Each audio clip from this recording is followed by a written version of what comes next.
नमस्कार, खबरें जारी न्यूज 24 पर मैं हूं आपके साथ मकसूद खान। खास पेशकश में बात देश की राजधानी दिल्ली की।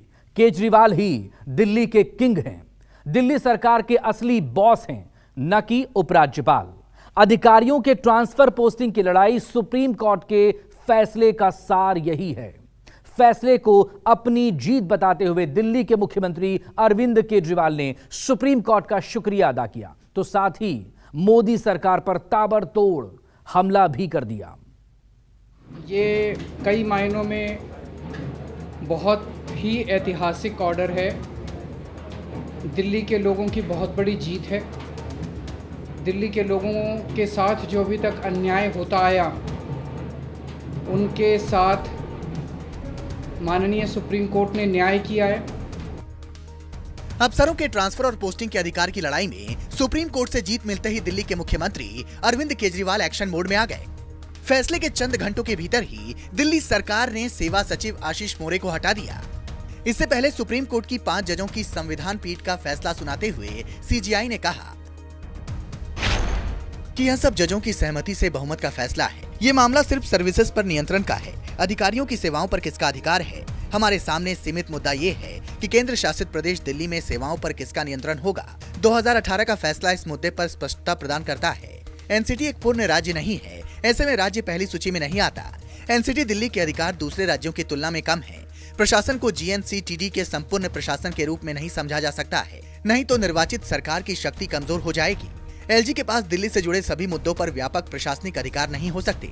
एलजी की शक्तियां उन्हें दिल्ली विधानसभा और निर्वाचित सरकार की विधायी शक्तियों में हस्तक्षेप करने का अधिकार नहीं देती।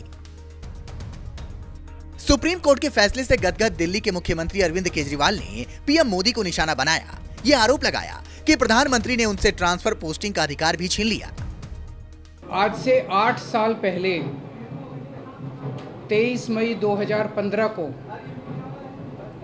हमारी 14 फरवरी 2015 को सरकार बनी थी। दिल्ली के सर्विसेज के मामले अब दिल्ली की मुख्यमंत्री के पास नहीं रहेंगे, वो एलजी के पास रहेंगे या केंद्र सरकार के पास रहेंगे। ऊपर से लेके नीचे तक, आईएएस अफसर से क्लास ए से लेके क्लास 4 कर्मचारी तक, चपरासी तक, सारे कर्मचारियों की ट्रांसफ़र पोस्टिंग, उनकी डिसिप्लिनरी प्रोसीडिंग्स, नई अपॉइंटमेंट, पोस्ट क्रिएट करना, पोस्ट एबॉलिश करना, पक्के करना, ये सारा जो है ये अब दिल्ली की चुनी हुई सरकार के पास नहीं होगा। केजरीवाल ने आरोप लगाया कि केंद्र सरकार ने दिल्ली सरकार के काम में अड़ंगा डाला। अफसरों के जरिए दिल्ली सरकार का काम जानबूझकर रोका।